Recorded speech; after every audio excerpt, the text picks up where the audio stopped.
Hey everybody, this is Nacho Gonzalez. I'm a composer for films and video games, and I also have my solo project.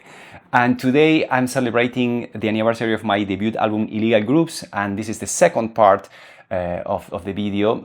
In the first part, we analyzed some solos from George Garzone, from Hugo Fattoruso, from Ruben Rada. And today I have a few more spots that I want to share with you. This was a very, very challenging project for me. This was my debut album, the first time I put together an album. I think there were over 70 people participating in this project, and again, took many years to put this music together. You can listen to it in Spotify and YouTube and all that stuff. But today I'm going to tell you a couple of stories about this, and we're going to start with a tune called Illegal Grooves, which is the name of the album.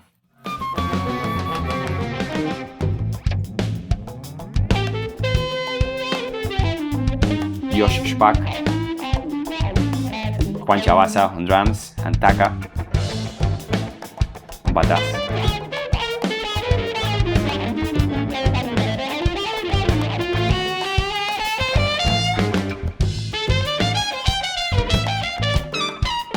He's playing with pedals. Unbelievable musician, Josh Spak. I think he's in LA. I should reach out to him, but he's an unbelievable musician, I would say artist, because he's not only an amazing trumpet player, but someone who really elevated this music. And I remember that riff is kind of inspired in some Chick Corea's ideas, some Chick Corea's music. I think at that time I was listening to, I remember the cover, but I can't remember the name of the album. I think it's Star 2032 or something like that is the name of the song.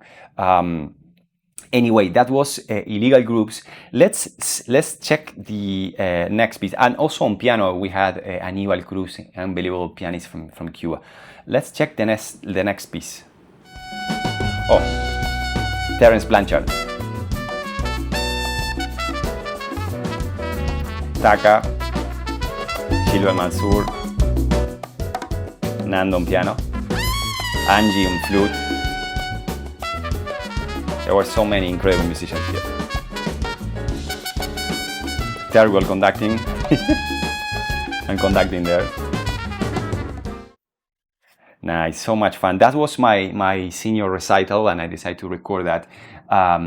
One little story about Terence. I was lucky to study with Terence when he was at Berkeley. They offered me to have private instruction with him. It was an unbelievable experience. I remember I had classes with him like once a month or something like that. And I remember that one day, the day I was waiting the whole month to have class with Terence, and the day that I was supposed to have class with him, there was an alarm and Berkeley got locked exactly at the time that I was supposed to have class with Terence. So I was about to start the class. Terence came, the alarm started sounding, and my class was going to be suspended. And he said, "Hey, do you have another place where we can do the lesson?" I was thinking, like, I don't know, going, and I remember that I was really a couple blocks away from my place.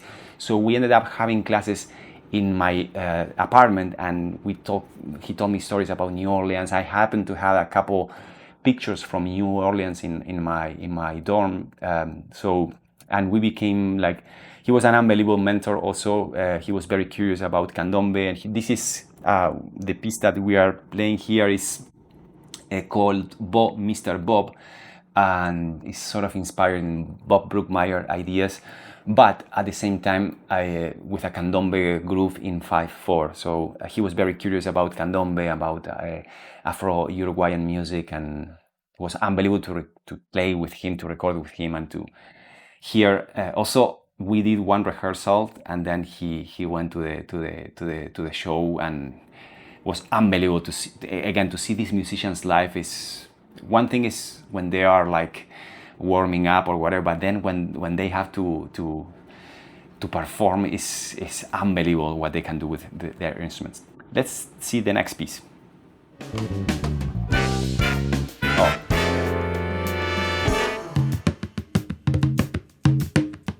Diego Paredes, Johnny Neves,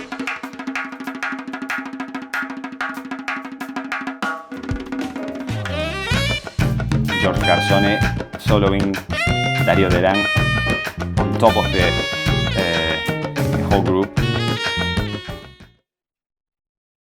And that was it. Wow, that was unbelievable experience to have George Garzone playing with traditional candombe drums and with this cuerda tambores, which is I think not Johnny, but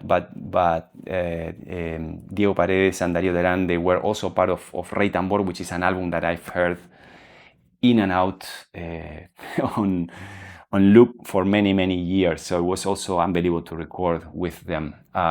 Anyway, I hope you find this little series interesting. Please go check the music, go check on YouTube. There are many videos about every single piece. There are other pieces that I couldn't feature. Thank you everybody who participated in this monumental, massive, crazy project that, again, was only possible because of the generosity of so many musicians that put this music together. And I'm very excited for the new music that I'm writing, and hopefully I can share more on that soon. Thank you very much.